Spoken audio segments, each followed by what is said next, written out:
কি আপনাদের বানিয়ে দেখাবো সর্ষে দিয়ে বোয়াল মাছের ঝাল। বাজারে গিয়ে একটা বড় বোয়াল মাছ পেয়েছি, সেই বোয়াল মাছের রেসিপিটাই আজকে আপনাদের বানিয়ে দেখাবো।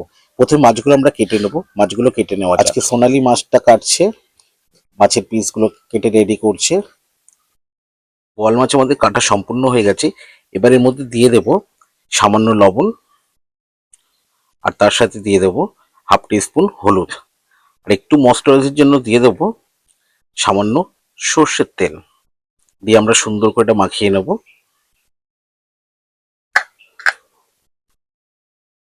এবারে সর্ষে বোয়ালের জন্য আমরা একটা মশলা বানিয়ে নেব, যার মধ্যে নিয়েছি রসুন, আদা, সর্ষে আর জিরে। মশলাটা সম্পূর্ণ ডিপেন্ড করবে মাছের কোয়ান্টিটির ওপরে। আমাদের মশলা বাটা সম্পূর্ণ হয়ে গেছে।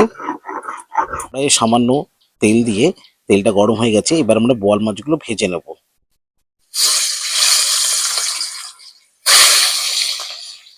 বোয়াল মাছটা সুন্দরভাবে আমরা দুপিট এপিট ওপিট করে ভেজে নেব। আমাদের মাছ ভাজা সম্পূর্ণ হয়ে গেছে, দেখতে পাচ্ছেন। বোয়াল মাছ সবসময় একটু কড়া করেই ভাজতে হয়। ওই কড়াইয়ের মধ্যে দিয়ে দেবো আমরা সামান্য তেল। তেলটা গরম হয়ে গেছে, ওর মধ্যে দিয়ে দেবো একটা গোটা পেঁয়াজ কেটে রাখা। দিয়ে ভালো করে নাড়িয়ে চাড়িয়ে, পেঁয়াজটা 40% মতন একটু ব্রাউন করে ভেজে নেবেন। তো ভালো করে নাড়িয়ে চাড়িয়ে নেবো।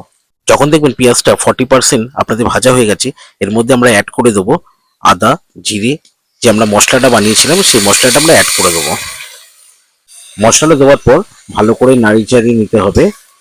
যতক্ষণ না আদার কাঁচা গন্ধ হয়ে যায় ততক্ষণ মশলাটাকে ভালো করে ভেজে নিই। এবার এর মধ্যে দিয়ে দেবো হাফ টিস্পুন হলুদ, স্বাদ মতন লবণ, আর দিয়ে দেবো কালারের জন্য কাশ্মীরি লঙ্কার গুঁড়ো।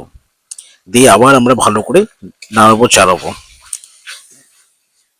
যখন দেখবেন মশলাটা কষতে কষতে মশলা থেকে তেল ছেড়ে দিয়েছে, তখন ভাববেন অলরেডি আপনাদের মশলা সম্পূর্ণ হয়ে গেছে। এবার এর মধ্যে দিয়ে দেবো জল।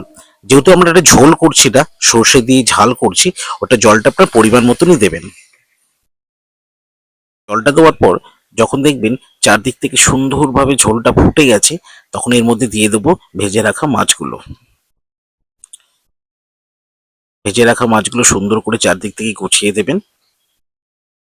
মাছটা দেওয়ার পর একটু সামান্য হালকা নাড়িয়ে চাড়িয়ে এর মধ্যে এবার দিয়ে দেবো কোচানো কাঁচা লঙ্কা 4-5টা, আর সামান্য দিয়ে দেবো কোচানো ধনেপাতা ফ্লেভারের জন্য। দিয়ে আরো কিছুক্ষণ ফোটার জন্য আমরা রেখে দেব। দেখতেই পাচ্ছেন সম্পূর্ণ হয়ে গেছে আমাদের বোয়াল মাছের ঝাল। এবারে গরম গরম ভাতের সাথে পরিবেশন করব। নমস্কার বন্ধুরা, আপনারা দেখছিলেন সোনালী অ্যান্ড রাইসের রান্নাঘর। এই রেসিপিটা আপনাদের কেমন লাগলো অতি অবশ্যই প্রতিবারের মতন এবারও কমেন্ট করে জানাবেন। আর এরকম আরও নতুন নতুন রেসিপি দেখতে হলে আমাদের চ্যানেলটাকে লাইক, শেয়ার আর সাবস্ক্রাইব করে দেবেন।